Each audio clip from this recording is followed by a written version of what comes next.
not from the reminder this morning because I'm a little great.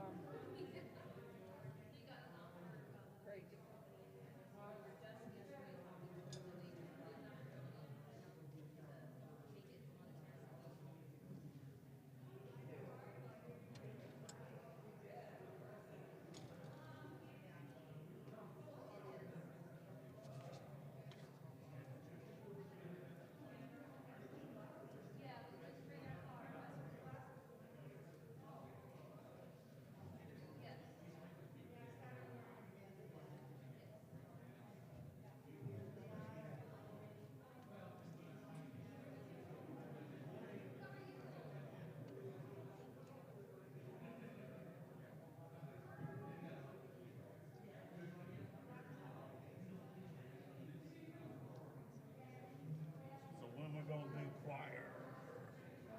When I have a conversation with the Lord. Good morning. Woo-hoo. Good I'm morning. mostly starting the second week in April. That's my Yay. intention. After Excellent. spring break. So yeah. But I need to have a conversation with the Lord. Yeah, but I think they're leaving it up to you, right?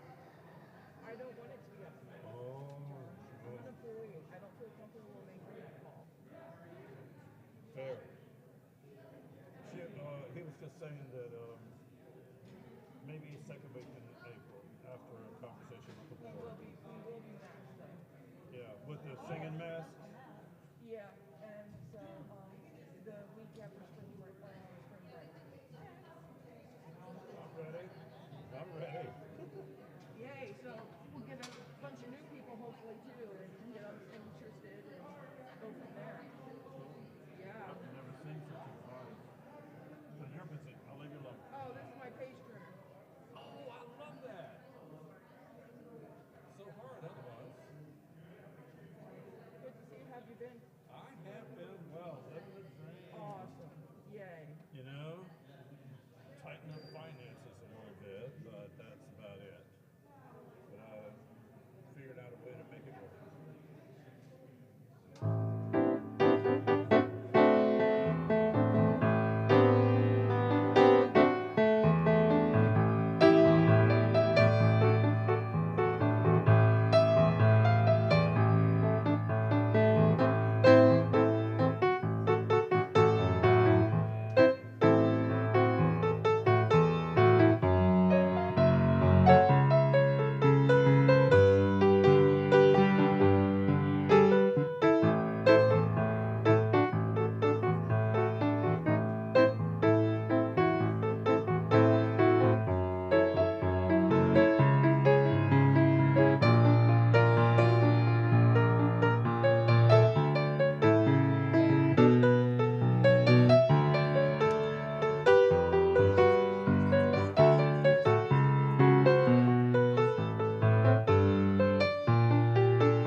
Hello and good morning.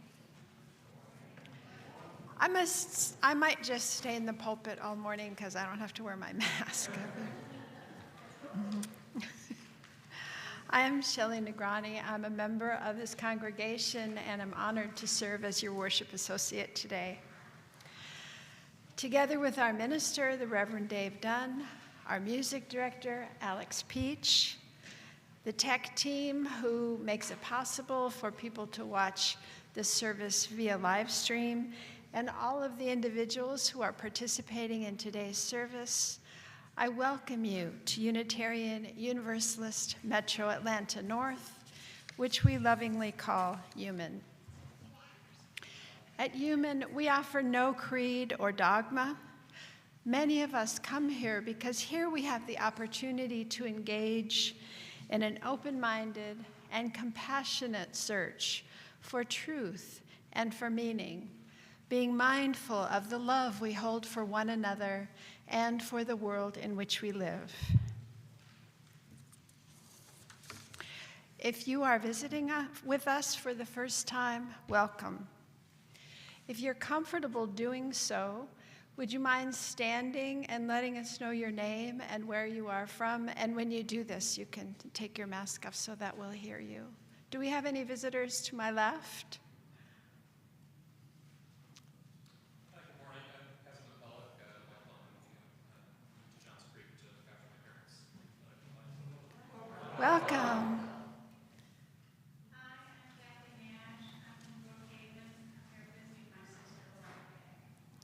Welcome. I am Charlotte Allier. This is my second visit here. I've been a long time forever Unitarian Universalist, originally from Wisconsin.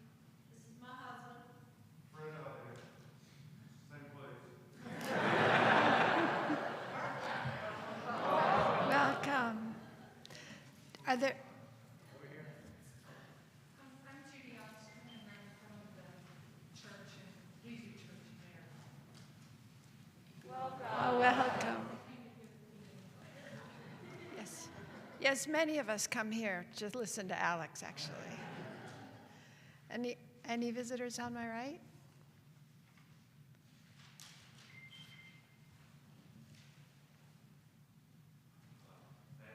I'm Brand. I live in the area. I visited once a few years ago, but I figured I'd visit again. Welcome.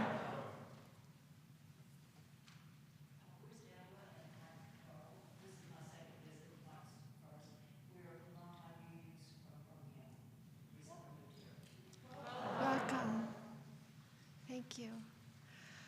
Well, if you haven't already gotten a card to fill out with your name and address so that we can let you know what's happening at UUMAN, and someone from our membership team will be reaching out to you just to see if you have any questions that you'd like answered. And if you're joining the service remotely, please go to the homepage of our website, UUMAN.org. There's also a visitor form there that you can fill out, and the membership team will reach out to you as well. Everyone is invited to join us for virtual coffee and conversation after the service at 10:45. That's for the people who are online, and those of us who are here in person actually get to just have coffee and make conversation. The link for the gathering can be found on the homepage of our website. I have a couple of announcements. One is that after careful review, the Board of Trustees has updated our COVID guidelines to include optional mask wearing during indoors and outdoors events starting next Sunday. So those individuals who wish to continue wearing masks are encouraged to do so. If you have any questions or concerns, please contact board@uman.org. This is less an announcement than a request for grace as we work to bring this congregation back into this space. There are things that are stopping and starting, like the order of service. We're not quite sure how we'll be doing that. We don't know how coffeeing is going to necessarily, we don't really have a hospitality committee yet because we haven't had one for 2.5 years. So we're just working through those things, and we're asking for your grace and understanding as we move back into meeting in person again. And Ashok Nagrani has asked that I announce that he is trying to begin a brunch ministry for people that want to get together at 11 o'clock to go out to eat and fellowship. So if you have questions, you can talk to, or ideas, you can talk to Ashok. Be helpful to let him know if you're interested in that so that he can know what the numbers are like. So I invite you to settle into your chair. Take a breath, relax your shoulders as we enter into worship. I call on our membership team to please bring up to the front of the sanctuary those who will become members of our congregation today. Those new members who have not yet done so, please sign the membership book as your name is called.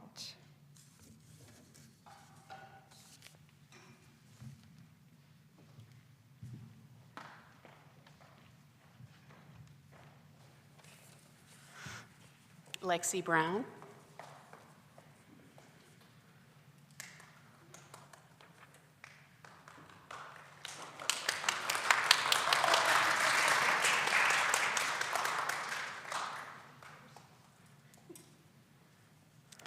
Dave Pragle.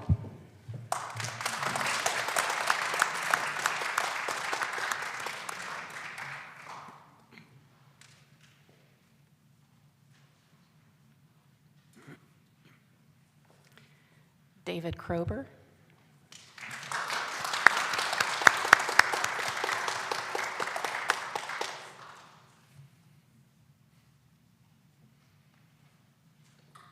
Anu Manja.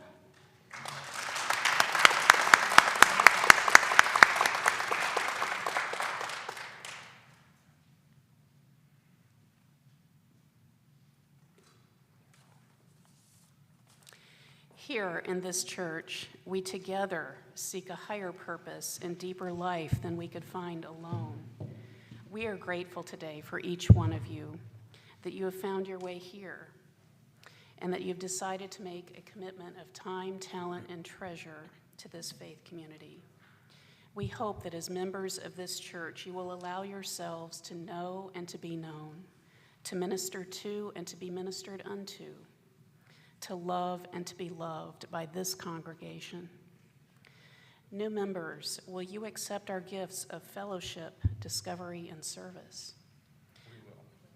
Will you offer us your unique presence and gifts? Will you add your name to the long history of Unitarian Universalist men and women who spread hope with our living faith? Will you engage with us as we seek to create a community and a world dedicated to love and justice? If so, please respond by saying, "We will." Members of the Unitarian Universalist Metro Atlanta North congregation, will you welcome these new members as we each were once welcomed here? Will you offer them the warmth and comfort of your fellowship? Will you seek to add your strengths and talents to the new gifts they bring us? Will you honor the changes to this place that these new members will invariably bring? If so, please respond by saying, "We will." We will. New members, we welcome you to this community with all our hearts.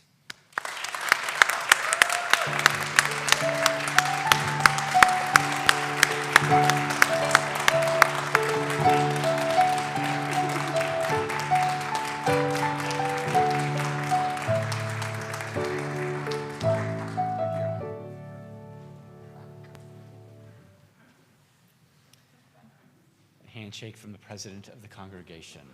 Yes. Thank you. Thank you.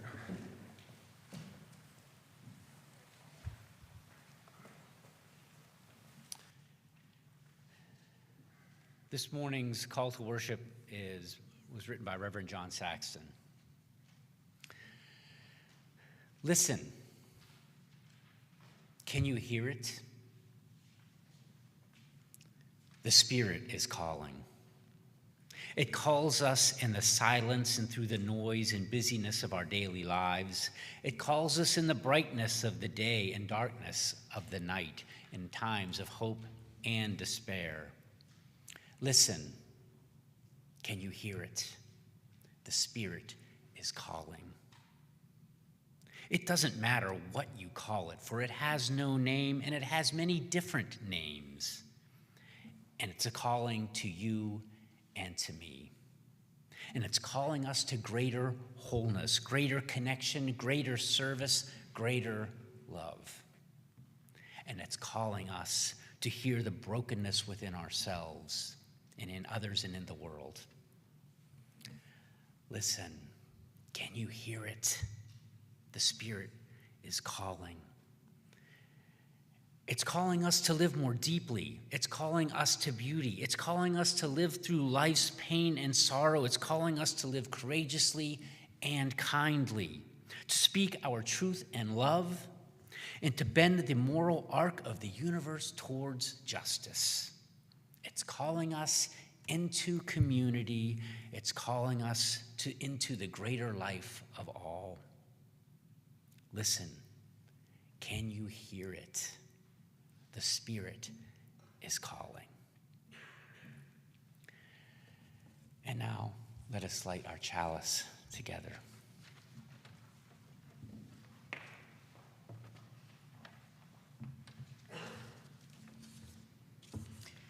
Our flaming chalice was first used by the Unitarian Service Committee as a symbol of refuge for people fleeing persecution in Europe. Let us light our chalice to help us remember people around the world who are fleeing persecution and resolve to be a refuge for all in need of safety and warmth of community.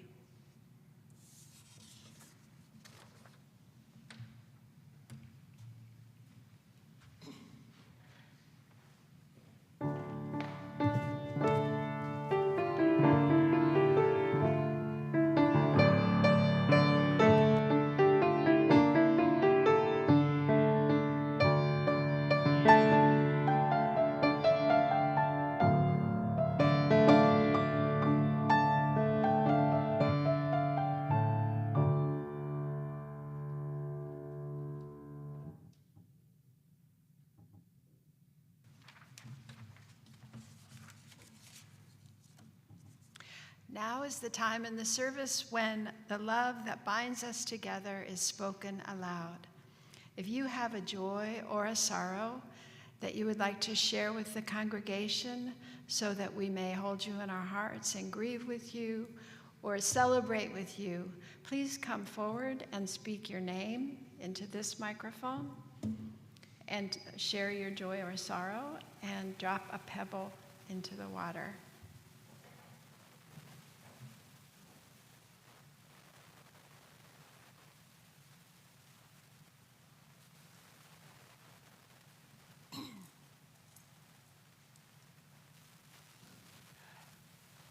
My name is Susan Wilson, and I have 2 stones, one to honor my sister and one to honor my grandson. On Friday, my sister, who has had dementia for many years, finally died. And also on Friday, my grandson turned 5. So honoring them both, and he's coming up for some chocolate cake this afternoon.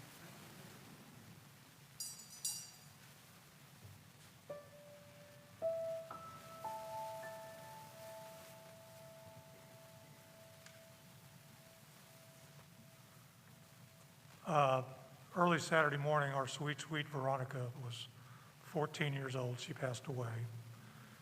Even when she was eating furniture, she was a dainty princess. And we'll never forget all the great times we had with Veronica.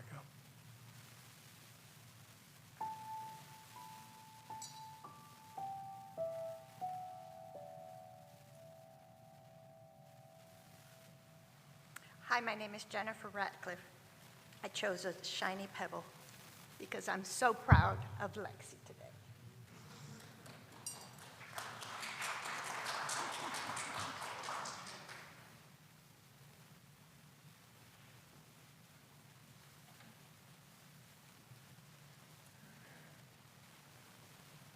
Hi, my name is Alex Peach, and this is a pebble of concern and kind of a little bit of a sorrow. My partner, Karen Abel, her father, and both her mother and her father are suffering from a lot of things and complications that are going on. They moved here from Nevada in September, and their health continues to go downhill. Her father has Alzheimer's, and that's progressing, but he has recently fallen a number of times, and this past week he was hospitalized, had severe infection that was almost sepsis. So there's decisions and things that are being made, and things are happening so quickly, and it's just been so intense. And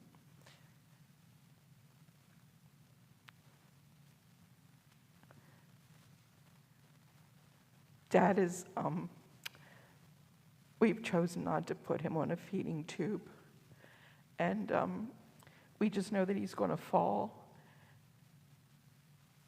And so they have padding around, but he is back into the living quarters of Phoenix Living Center. But it's just hard. So just keep Karen and her mother and her father in your thoughts. Thank you.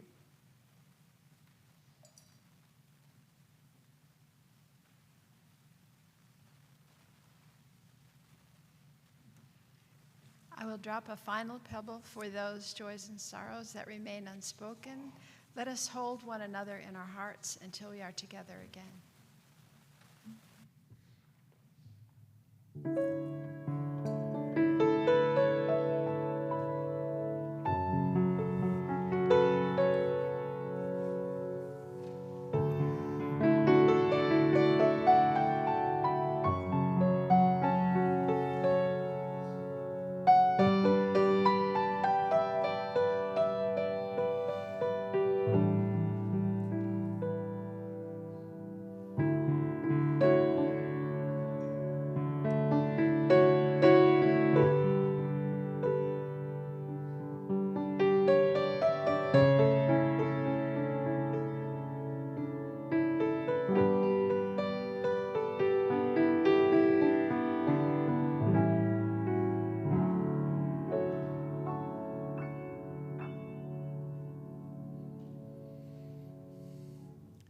Thank you, Alex.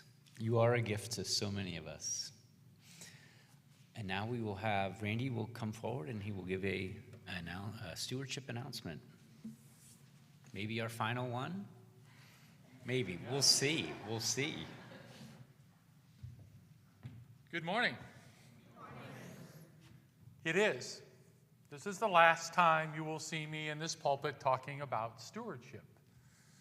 And this coming Thursday will be the last day of our formal stewardship campaign. And for those of you who have turned in your stewardship forms, thank you, thank you, thank you. To let you know, our numbers for those people who have pledged are up from last year. So thank you. But there was an asterisk next to that you couldn't see because we can't make asterisks appear, and that's for those who have pledged. We still have people who have not gotten their forms in, and I understand. It's hard. It's hard to make a decision when times are as tough as they are right now, and we are in the positions we are right now to decide, how can I give? What can I do? Why is it we pledge to this place?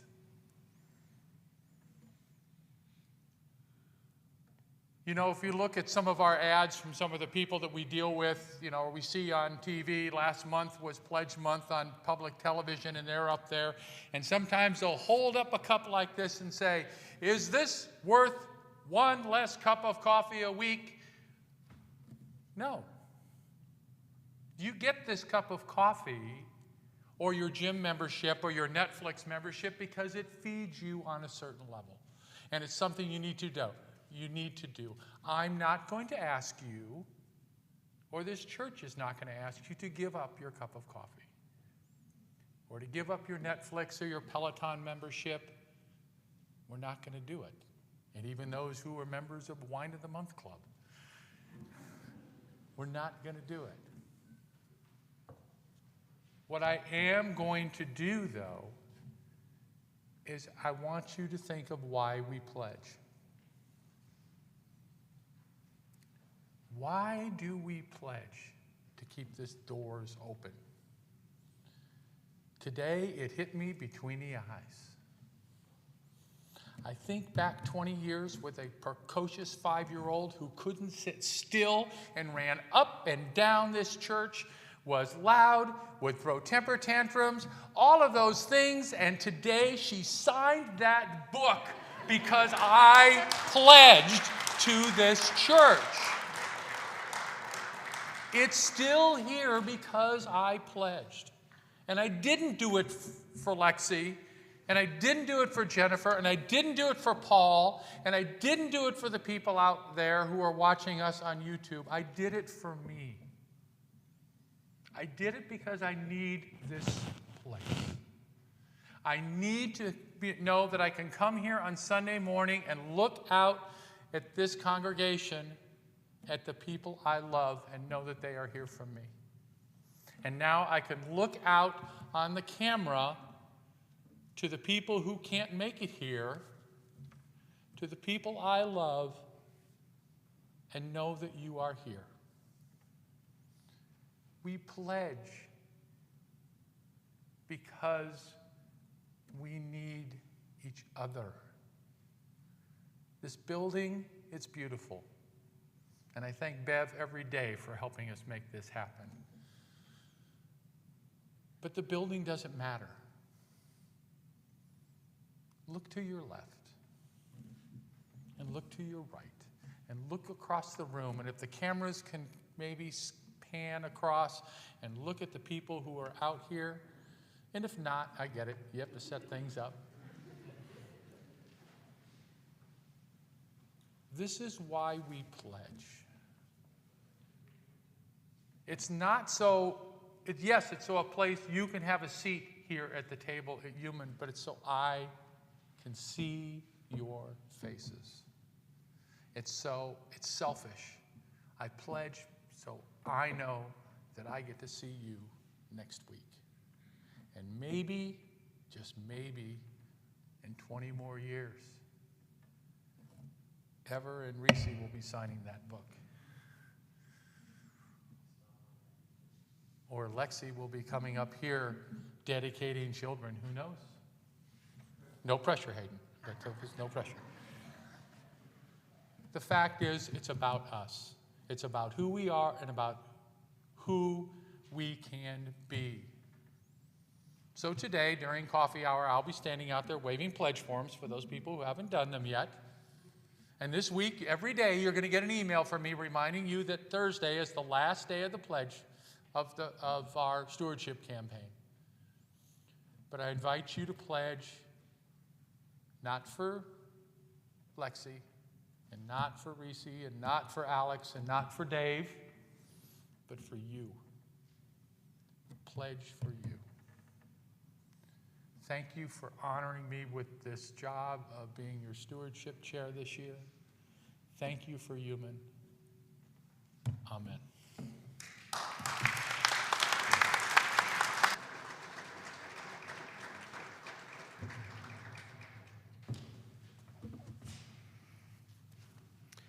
Thank you again, Randy. On March 31st of every year is the Transgender Day of Visibility, and it celebrates trans and non-binary people, and it raises awareness of discrimination faced by trans people worldwide.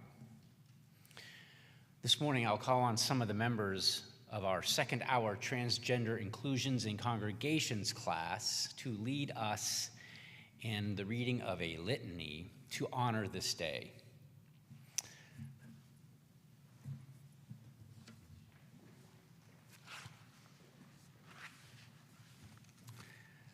You have a role to play in this litany. So after each line, please respond with the words, "We bear witness."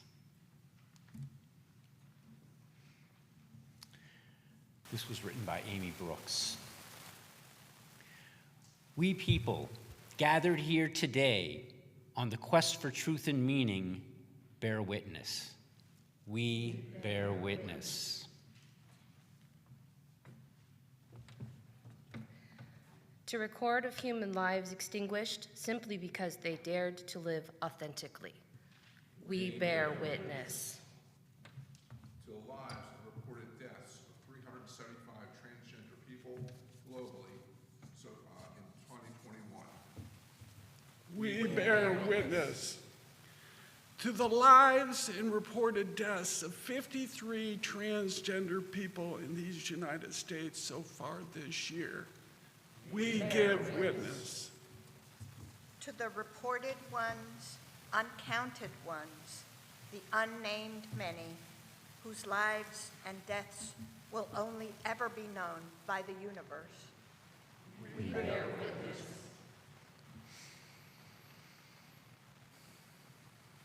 In these times of heightened anxiety, we who are gathered here today reject the teachings of division and ignorance and commit to siding with love against hatred. We bear witness. Against closed-minded ideologies that excuse evil acts in the name of religion. We bear witness. Against any administration that seeks to fuel their rise to power by threatening the lives of transgender, genderqueer, and non-binary people. We bear witness. Against systematic power struggles that treat transgender, genderqueer, and non-binary people, particularly those who are people of color, as being anything less than human. We bear witness.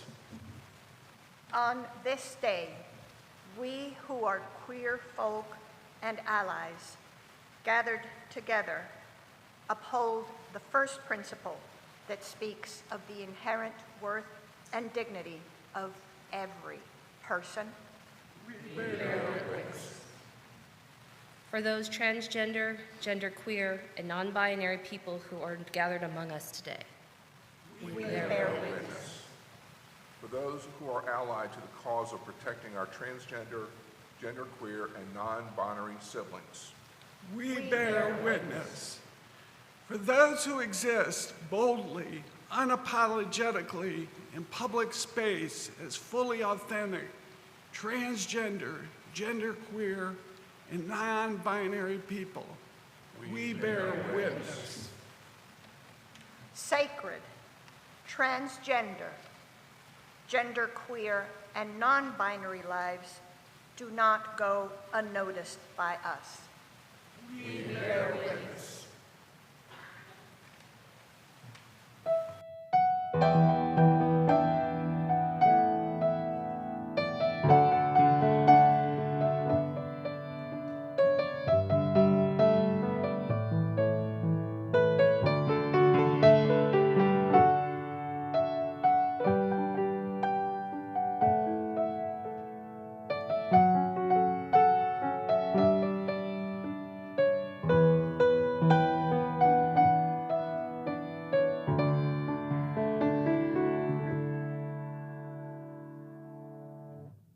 Good morning. Philosopher Jacob Needleman, without the experience of deep feeling, you're likely to suffer from a fundamental sense of meaninglessness. I've seen it countless times before in the young people I've taught throughout the years. When push comes to shoves and you get down to the real question of their hearts, it's always some form of, what's it all about? Why are we here? What are we doing? Is there something that we're supposed to be doing? What kind of bad joke is it that we're living? Every human being thinks of these questions sooner or later. The only real answer lies in a deep feeling that shows us what meaning is. That gives us the experience of God rather than a belief in God. When you're far from that meaning and experience, you'll be depressed.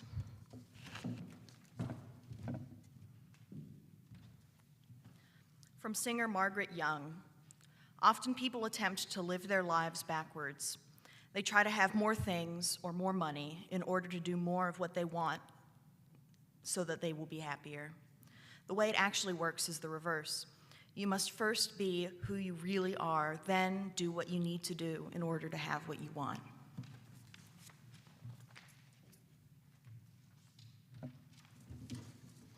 From Julia Butterfly Hill. In production-driven societies, we're tricked into believing that our true north is outside of us. We're constantly looking outside ourselves to figure out if this is the right job, the right house, the right relationship, the right subject to be studying. But our true north is invariably inside of us.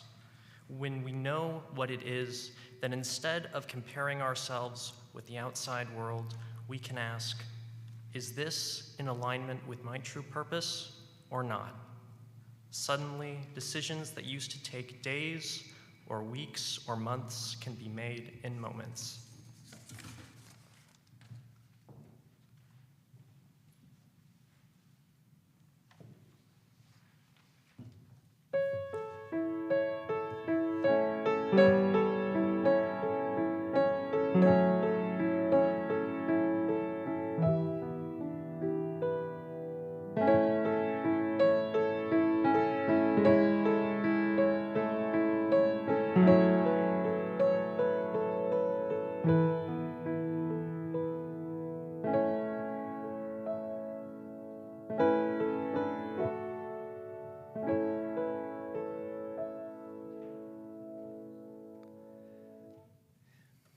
You know, I heard stories that when Greg Ward was a minister here, that young Lexi would run around and come up and sit right next to the minister while he gave the sermon.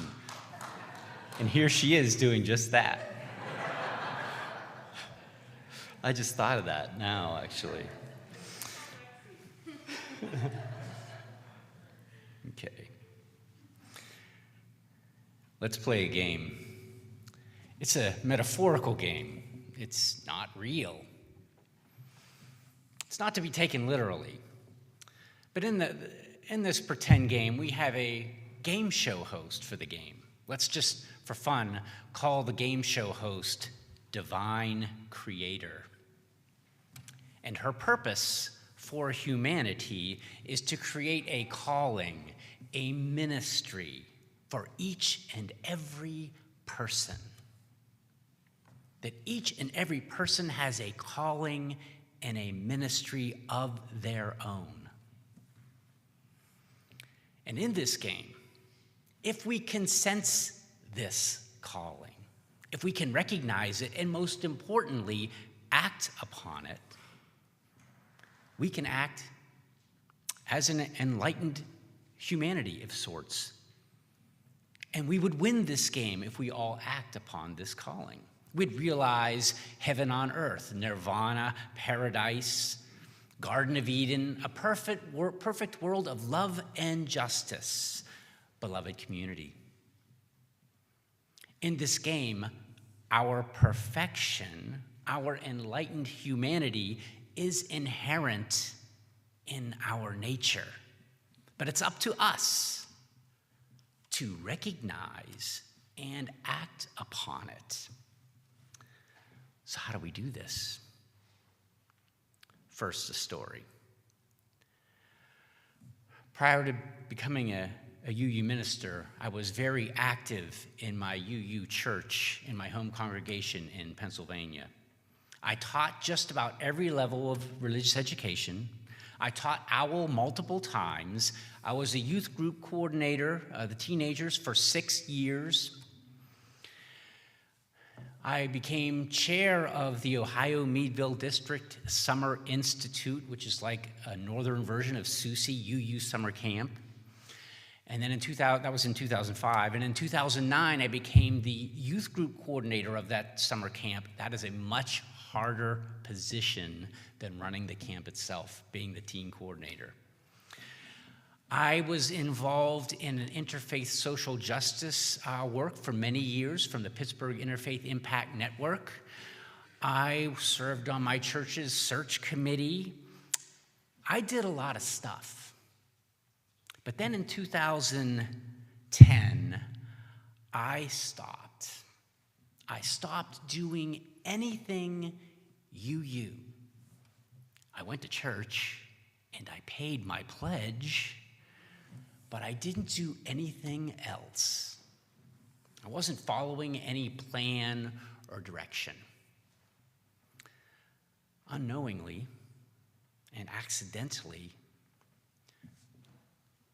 I find that I was beginning to listen to my own voice and to ask myself questions about myself.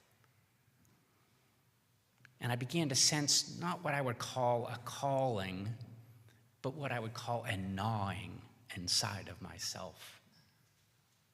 A gnawing that had likely been there for a long time. A gnawing call that led me to UU ministry. And at that time, back in 2010, when I realized this, I remembered a sermon that I had heard about 5 years prior to that, like 2005. I was in bed, sick, had a fever and chills. It was a Sunday night, and I had a radio on just giving me I wasn't even listening to it, just this layer of white noise while I was sick in bed. And since it was Sunday, some church show came on, and some Presbyterian minister was giving a sermon, which I was only half listening to. But then he said something that stuck with me, and I haven't forgotten. I was sick and in bed, so I wasn't writing it down, so I will paraphrase about what he said and what his point was. He said, "Today in our culture, many of us lead very full lives. Our lives are full of important things and not so important things. Full of our families, our work, our jobs, our hobbies, our cars, our boats, our toys, our shuttling our kids to and from soccer practice or to and from karate lessons. Our lives are full of yard work and keeping up with the Joneses, and it just seems to keep going on and on and on.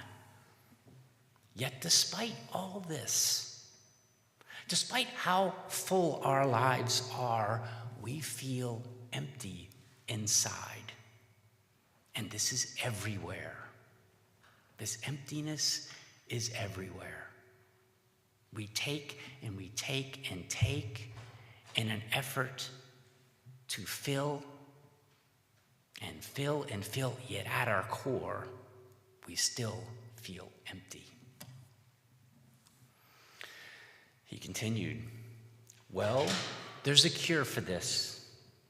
If your life is full, yet you still feel empty inside, the only way to truly fill yourself up is to first empty yourself out further, to make room for that which will truly fill and fulfill your life." So that's what this particular minister said in 2005, and I'm grateful that I was sick and in bed on that day, or else I'd have missed that sermon that struck a chord with me. Maybe this stopping, listening, and doing nothing in 2010 was my way of emptying myself out. Emptying myself out to make room for what was to come. Emptying out to make room for what would truly fill and fulfill my life.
From artist Ran Ortner. I love the notion that you can go to an art supply store and buy a canvas and some paints and some brushes as if it were a kit labeled masterpiece, some assembly required.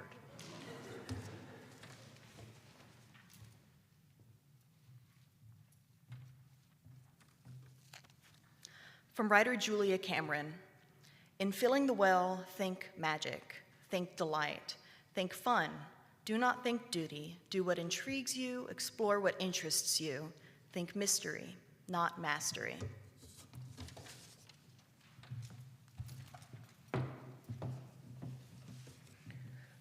Author Parker Palmer.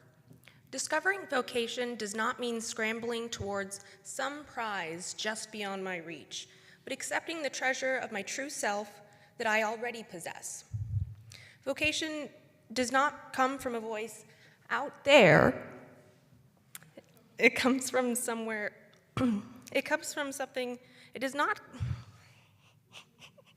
I'm sorry. Out there calling me to become something that I am not. It comes from a voice in here calling me to be the person that I was born to be.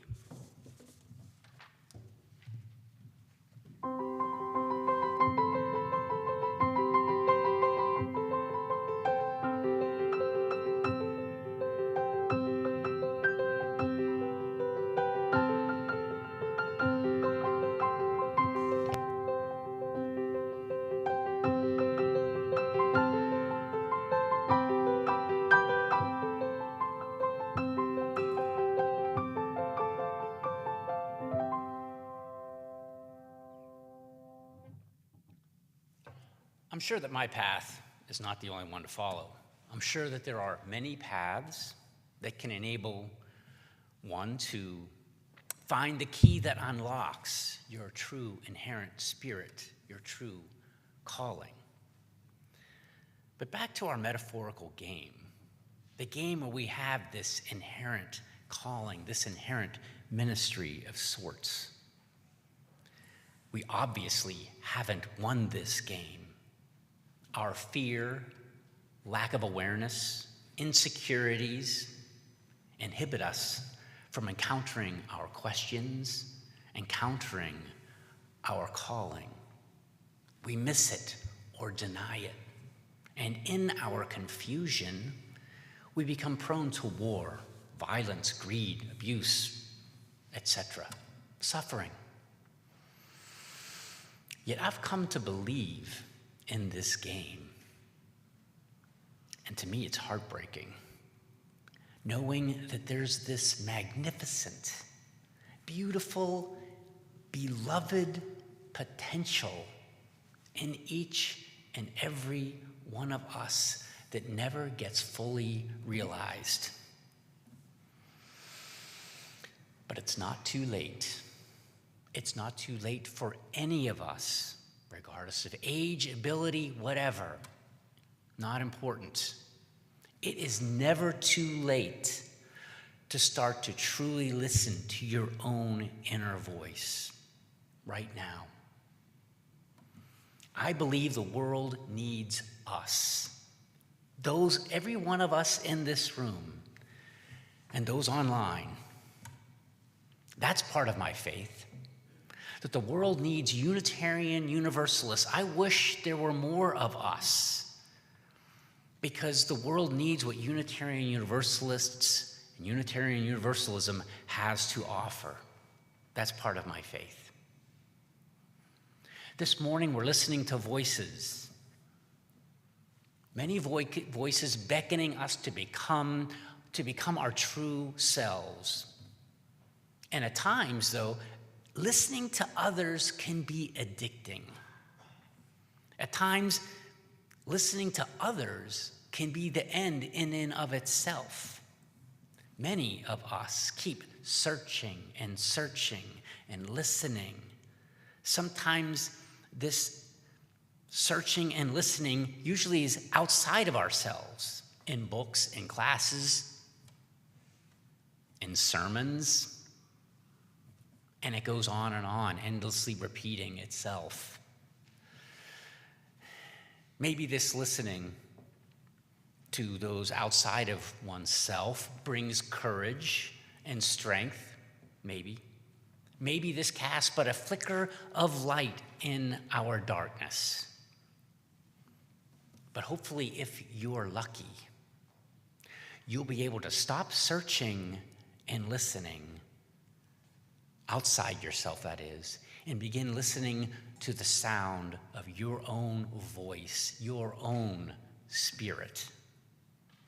If you're lucky, you'll have the courage to blow out that candle, that flicker of light held by others, and be comfortable in your own darkness. And maybe in that darkness, you'll begin to empty yourself out. Make room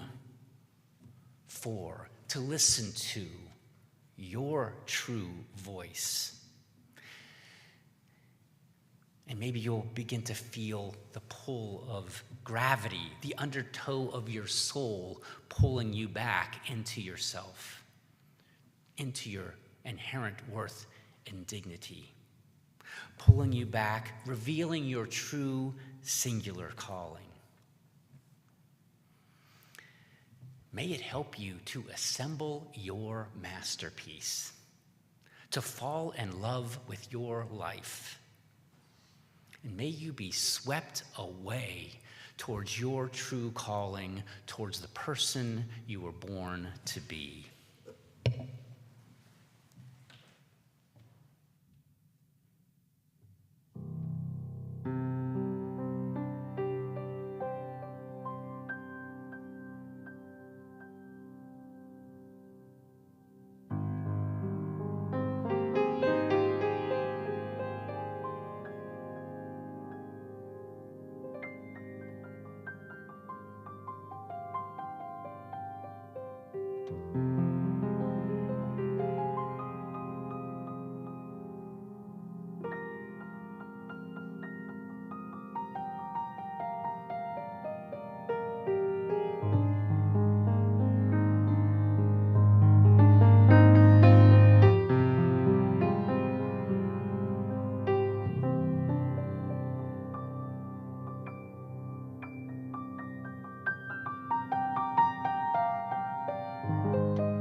Nurture our spirit, strive for justice, transform the world.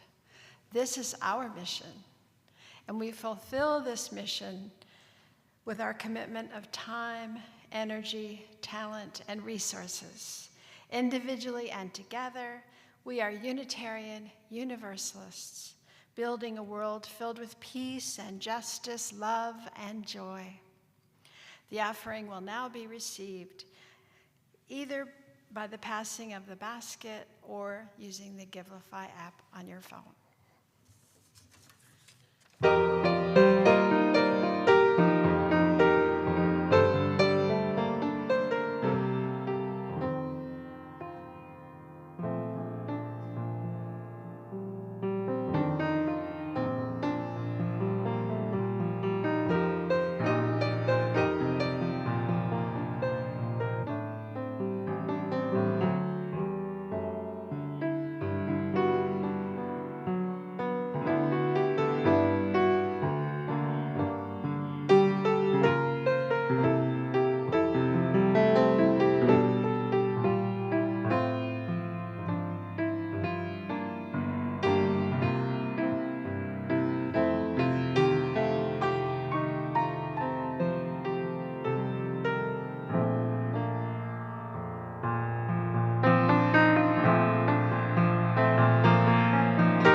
accept this sacred offering generously given by our beloved members and friends. May we use it wisely and judiciously in service to our mission and vision.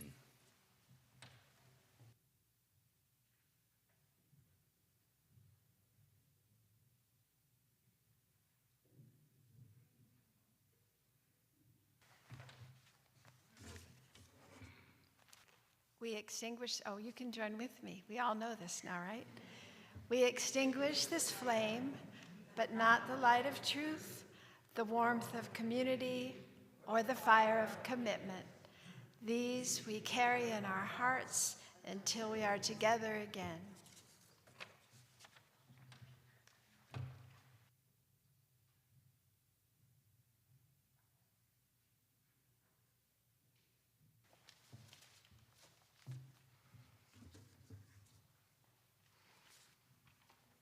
From Reverend Kendall Gibbons. Somewhere there is a hero, living or dead, close or distant, historical or mythologized. A hero of conscience or mercy, of generosity or duty, whose story whispers to your secret heart. This is the life you were made for. This is the kind of person you ought to be. Reach for this. Grow into this. Prepare yourself for the moment you know not when or how it may come, that you will be offered a choice between the nobility that is possible and the sleepwalking path of least resistance. Learn courage, learn wisdom, practice the highest values you know. Be ready.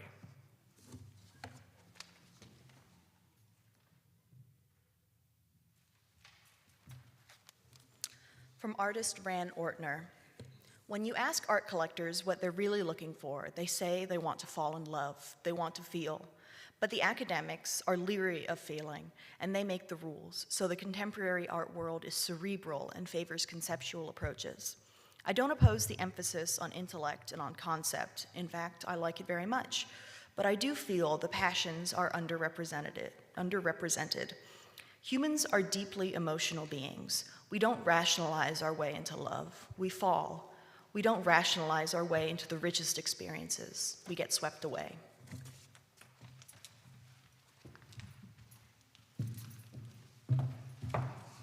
I got it this time. Writer Albert Schwartzler. Therefore, search and see if there is not some place where you may invest your humanity.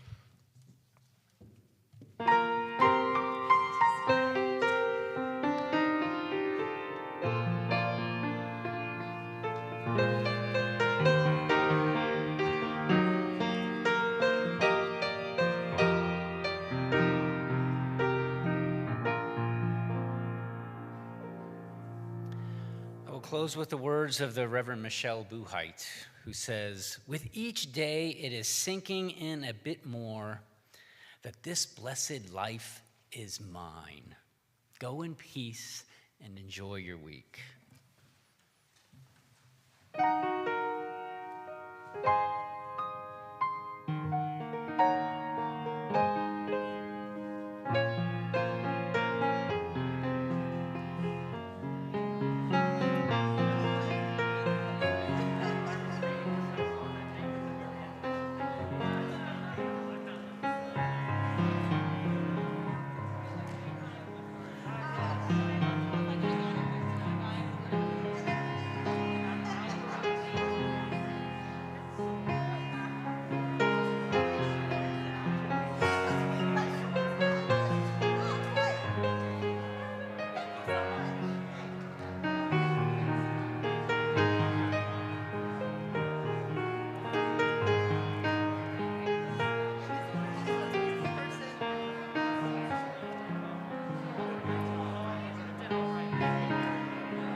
mess up. These microphones, we gotta change these.